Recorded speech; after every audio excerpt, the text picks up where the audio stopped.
ವರ್ಷ ಶುರುವಾಯಿತು ಹೊಸ ಕೂಗು. ಒತ್ತಡಕ್ಕೆ ಮಣಿದು ಆಗುತ್ತಾ ಸಂಪುಟ ಪುನಾರಚನೆ?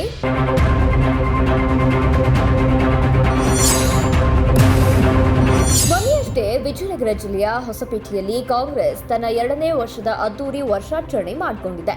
ಇದರ ಬೆನ್ನಲ್ಲೇ ಪಕ್ಷದಲ್ಲಿ ಈಗ ಅವಕಾಶಕ್ಕಾಗಿ ಕಾದು ಕೂತವರ ಕೂಗು ಜೋರಾಗ್ತಾ ಇದೆ. ಸಿದ್ದರಾಮಯ್ಯ ಸಂಪುಟಕ್ಕೆ ಸರ್ಜರಿ ಮಾಡಿ ನಮಗೂ ಒಂದು ಅವಕಾಶವನ್ನ ಮಾಡಿಕೊಡಿ ಅಂತ ಒತ್ತಡ ಹಾಕಿದ್ದಾರೆ. ಕೆಲವರಂತೂ ಬಹಿರಂಗವಾಗಿಯೇ ಸಂಪುಟ ಪುನಾರಚನೆ ಆಗ್ಲಿ ಅನ್ನುವ ಮಾತುಗಳನ್ನ ಆಡಿದ್ದಾರೆ. ಹೀಗಾಗಿ ಸರ್ಕಾರಕ್ಕೆ ಈಗ ಆಕಾಂಕ್ಷಿಗಳನ್ನ ನಿಭಾಯಿಸುವ ಹೊಣೆಗಾರಿಕೆ ಶುರುವಾಗಿದೆ. ಬಾಲಕೃಷ್ಣ ಅವ್ರಿಗೆ ಯಾಕೆ ಸಚಿವ ಸ್ಥಾನ ಕೊಡಬೇಕು ಅಂತಂದ್ರೆ, ಸಚಿವರಾದ್ರೆ ಇನ್ನೂ ಹೆಚ್ಚು ಶಕ್ತಿ ಬರ್ತದೆ, ಇನ್ನೂ ಕ್ಷೇತ್ರದ ಅಭಿವೃದ್ಧಿ ಆಯ್ತದೆ. ನನಗೂ ಕೂಡ ರಾಜ್ಯದಲ್ಲಿ ಕೆಲಸ ಮಾಡ್ತಕ್ಕಂಥ ಒಂದು ಅವಕಾಶ ಸಿಕ್ಕೈತೆ. ಜೂನ್ ಮೊದಲ ವಾರದಲ್ಲಿ ಸರ್ಜರಿಗೆ ಮುಹೂರ್ತ. ಸಿಎಂ ಡಿಸಿಎಂ ದೆಹಲಿ ಯಾತ್ರೆಗೆ ಕ್ಷಣಗಣನೆ. ಒಂದೆಡೆ ಸಿದ್ದರಾಮಯ್ಯ ಆಪ್ತ ವಲಯ 5 ವರ್ಷ ಅವರೇ ಸಿಎಂ ಅಂತ ಹೇಳ್ಕೊಂಡು ಓಡಾಡ್ತಾ ಇದೆ. ಇದರ ನಡುವೆ ಡಿಕೆಶಿ ಬಣವು ಅವಕಾಶಕ್ಕಾಗಿ ಕಾದು ಕುಳಿತಿದೆ. ಇದರ ನಡುವೆ ಸಂಪುಟಕ್ಕೆ ಮೇಜರ್ ಸರ್ಜರಿ ಮಾಡುವ ಚಿಂತನೆ ಕೂಡ ದೆಹಲಿಯಲ್ಲಿ ಶುರುವಾಗಿದೆ. ಈ ಹಿಂದೆಯೇ ಇಂಥದ್ದೊಂದು ಪ್ರಯತ್ನ ನಡೆದಿತ್ತಾದ್ರೂ ಕಾದು ನೋಡುವ ಸೂಚನೆಯನ್ನ ಹೈಕಮಾಂಡ್ ನೀಡಿತ್ತು. ಆದ್ರೀಗ ಕಡೆಗೂ ಜೂನ್ ಮೊದಲ ವಾರದಲ್ಲಿ ಸಿಎಂ ಹಾಗೂ ಡಿಸಿಎಂಗೆ ದೆಹಲಿ ವರಿಷ್ಠರು ಬುಲಾವ್ ನೀಡಿದ್ದಾರೆ.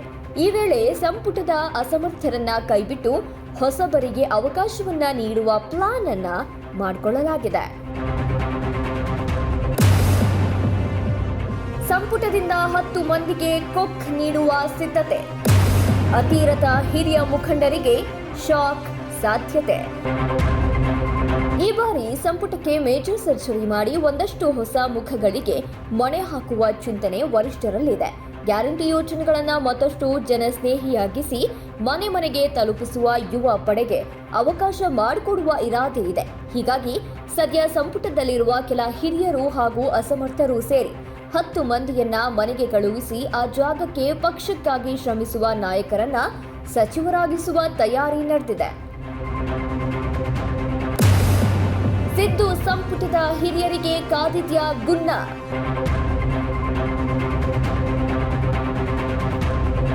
ಸಂಪುಟದಲ್ಲಿ ಹಲವು ವರ್ಷಗಳಿಂದ ಮಂತ್ರಿಗಿರಿ ಅನುಭವಿಸಿದ ಕೆಲ ಹಿರಿಯರಿದ್ದಾರೆ.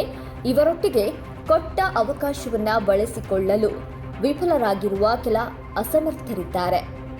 ಇವರಿಬ್ಬರ ಪೈಕಿ ಕೆಲವರಿಗೆ ಕೊಕ್ಕ ನೀಡುವ ಸುಳಿವು ಸಿಗ್ತಾ ಇದೆ.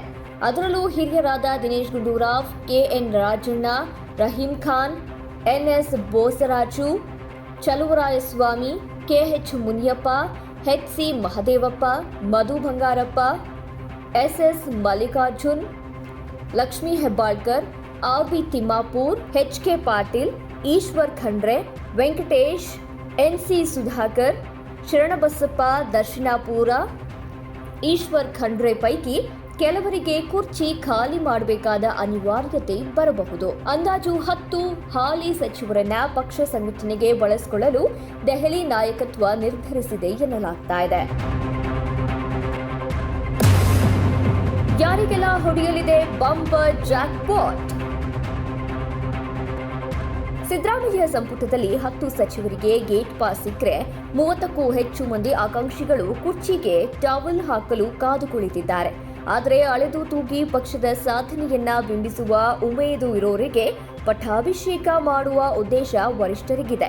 ಹೀಗಾದಲ್ಲಿ ಶಿರಾ ಶಾಸಕ ಟಿಬಿ ಜಯಚಂದ್ರ, ಅಥಣಿ ಶಾಸಕ ಲಕ್ಷ್ಮಣ್ ಸವದಿ, ಅರಸೀಕೆರೆ ಶಾಸಕ ಶಿವಲಿಂಗೇಗೌಡ, ಪರಿಷತ್ ಸದಸ್ಯ ಬಿಕೆ ಹರಿಪ್ರಸಾದ್, ಕೆಜಿಎಫ್ ಶಾಸಕಿ ರೂಪಾ ಶಶಿಧರ್, ಬಳ್ಳಾರಿಯ ನಾಗೇಂದ್ರ, ಹೊಸದುರ್ಗದ BG Govindappa, speaker UT Khader, ಆಳಂದದ ಬಿಆರ್ ಪಾಟೀಲ್, ಶಾಸಕ ತನ್ವಿ ಸೇಠ್, ಹಳಿಯಾಳದ ಆರ್ವಿ ದೇಶಪಾಂಡೆ, ಬೆಂಗಳೂರು ವಿಜಯನಗರದ ಎಂ ಕೃಷ್ಣಪ್ಪ, ಚಳ್ಳಕೆರೆಯ ರಘುಮೂರ್ತಿ, ಇಂಡಿಯಾ ಯಶವಂತ ಗೌಡ ಹಾಗೂ ಸಿಂಧನೂರಿನ ಹಂಪನಗೌಡ ಬಾದರ್ಲಿಗೆ ಅವಕಾಶ ನೀಡಬಹುದು. ಉಳಿದಂತೆ ಎಂಎಲ್ಸಿ ಪ್ರಕಾಶ್ ಹುಕ್ಕೇರಿ, ಸಲೀಂ ಅಹಮದ್ ಹಾಗೂ ಭದ್ರಾವತಿ ಶಾಸಕ ಸಂಗಮೇಶ್ಗೂ ಅದೃಷ್ಟ ಖುಲಾಯಿಸುವ ಸಾಧ್ಯತೆಗಳಿವೆ. ಆದರೆ ಈ ಬಾರಿ ಸಂಪುಟ ಸರ್ಜರಿಗೆ ಯಾವ ಸೂತ್ರವನ್ನ ಹೈಕಮಾಂಡ್ ತೀರ್ಮಾನಿಸುತ್ತೆ ಅನ್ನೋದರ ಮೇಲೆ ಆಕಾಂಕ್ಷಿಗಳ ಭವಿಷ್ಯ ನಿರ್ಧಾರವಾಗಲಿದೆ. Special desk, Karnataka news beet.